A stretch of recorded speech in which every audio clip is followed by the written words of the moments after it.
In this episode of The Big Story, car accident near Ocherius bus stop in Linstead, St. Catherine, leaves four men nursing injuries after the car they were traveling in slams into parked vehicle and lands below a bridge. Thanks for that. They will not get no trauma. And then I'm gonna dip on the eye. The men say the accident, which occurred sometime after 4 a.m., ensued because a vehicle traveling in front of them made a sudden brake that forced them to swerve, resulting in the shocking crash. Someone made a sudden break and served to get myself both of the back of the car. They claim that a sum of $450,000 that was in the car went missing following the collision.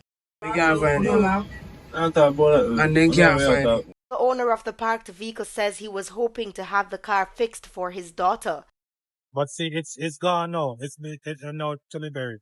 This massive scare happens as Linstead mourns the death of three of its young people. They died in separate motor vehicle crashes recently outside their hometown.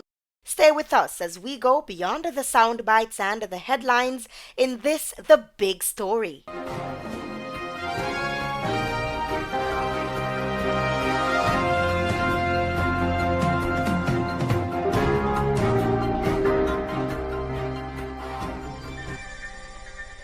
Devontae Nemad, Nigel Robb, and the man who gave his name as Okeem or Chemo were three of four men who were traveling from Linstead in a white Toyota Axio that was involved in an accident sometime after 4 a.m. on Monday, June 10, 2024.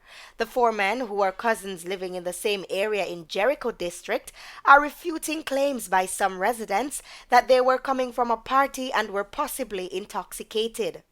We're left from a shop. Everybody there party because the party in inside there till that over. Police say a company road can get some food. But on their way home, the men say things took a massive turn when a car that was traveling in front of them suddenly stopped. To avoid slamming into the back of the vehicle, Okeem, who was the driver of the Toyota Axio, swerved into a Nissan Bluebird that was parked along the roadway. Both vehicles landed below a bridge. Coming from Linstead, right? Reach at the T junction. That's what this.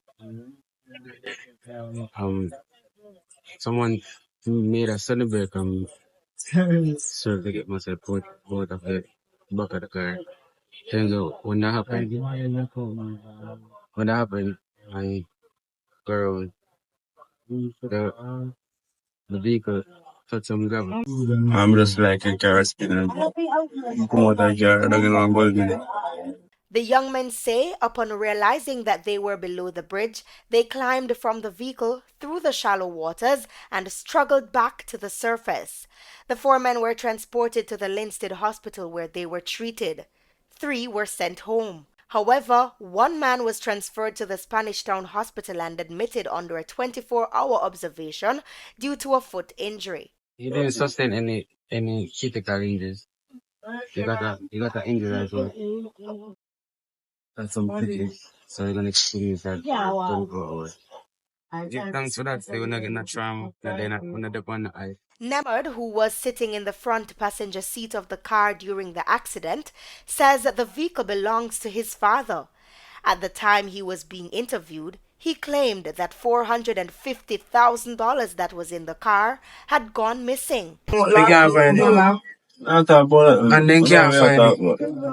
And I know I'm gonna reach back up there to show them which back up the motor is. Cause when you can't, when you get down there like so, I'm when you get up like so, just jump out here, and when I jump out through the window, or when I climb the hill. In the meantime, the owner of the Nissan Bluebird, who gave his name as Henry, says the vehicle was parked in that spot for about a month after it encountered a minor accident that left the fender damaged. He says he was hoping to have it fixed for his daughter. The Bluebird was there parked, and that came and hit it over in the river. How long has it been parked there? It's about a month. It's about a month. It have a minor damage, possibly taken care of. It was parked at the garage, so to be fixed. So while it was there to be picked out, that car come and hit it. So what was wrong with it that needed to be fixed? It was a fender. It's another car come and hit the fender of it, the right side. So it was damaged. So the insurance, it was there waiting on insurance, so finish their probe.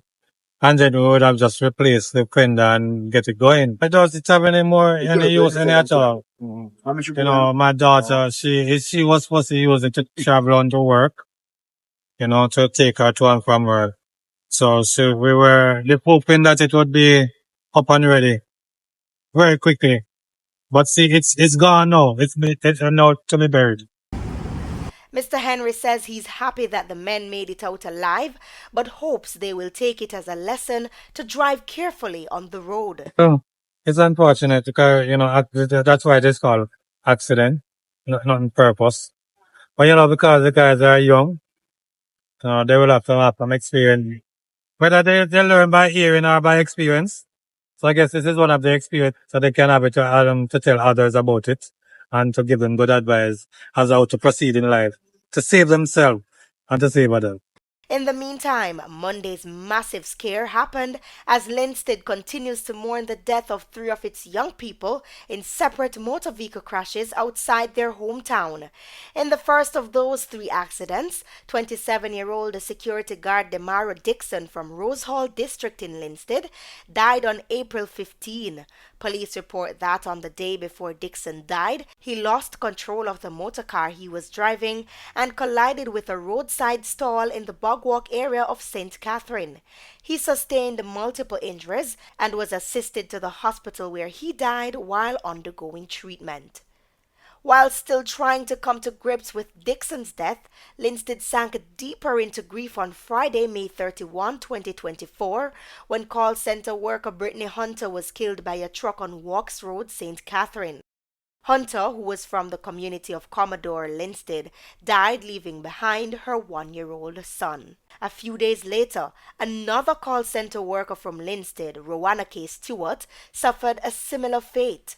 On Tuesday, June 4, 2024, Stewart was on her way to work when a bus she was traveling in collided with a truck on Washington Boulevard in Kingston. She died leaving behind her 2-year-old daughter. I'm Kimone Edwards, reporting for the Jamaica Beacon.